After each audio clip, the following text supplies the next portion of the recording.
കുട്ടികളെ മറ്റുള്ള കുട്ടികളുമായി താരതമ്യം ചെയ്ത് സംസാരിക്കുമ്പോൾ ഉണ്ടാകുന്ന പ്രശ്നങ്ങൾ, വിള്ളലുകൾ, നീ അവനെപ്പോലെ ആവുക, അവനെ കണ്ട് പഠിക്കുക എന്നിങ്ങനെയുള്ള വാക്കുകളിലൂടെ കുട്ടികളെ മറ്റുള്ള കുട്ടികളുമായോ സ്വന്തം വീട്ടിലെ മുതിർന്ന കുട്ടികളുമായോ താരതമ്യം ചെയ്യുമ്പോൾ ഉണ്ടാകുന്ന പ്രശ്നങ്ങൾ.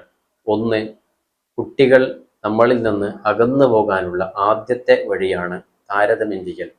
രണ്ടാമത്തത്, മാതാപിതാക്കൾ എന്നെ മനസ്സിലാക്കുന്നില്ല എന്ന ഒരു ചിന്ത കുട്ടികളിൽ ഉണ്ടാകുന്നു. എനിക്ക് ജന്മസിദ്ധി, എൻ്റെ സ്വന്തം കഴിവുകൾ, സ്വന്തം വാസനകൾ, ഓരോ കുട്ടികളും യൂണീക്കാണ്.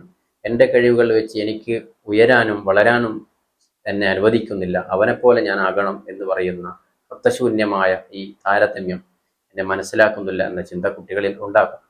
മൂന്നാമത്തേത്, കുട്ടികളുടെ ആത്മവിശ്വാസം കുറയും. അവനാണ് എല്ലാത്തിനും കൊള്ളാവുന്നവൻ, ഞാനൊന്നിനും കൊള്ളാത്തവൻ.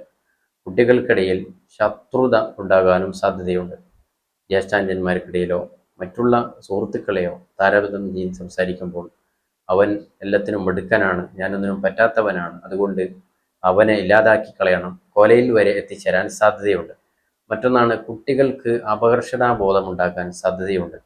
ഞാനൊന്നിനും കൊള്ളാത്തത് കൊണ്ടാണ് അവനെപ്പോലെ ആകണം എന്ന് പറയുന്നത്, ഞാനൊന്നിനും പറ്റാത്തത് കൊണ്ടാണ് നീ മറ്റുള്ളവനെ പോലെ ആകണം എന്ന് പറയുന്നത് എന്നുള്ള ചിന്ത കുട്ടികളിൽ ഉണ്ടാകും.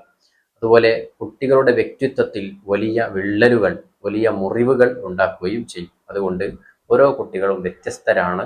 താരതമ്യം ചെയ്ത് സംസാരിക്കുന്നത് നമ്മൾ സ്റ്റോപ്പ് ചെയ്യുക.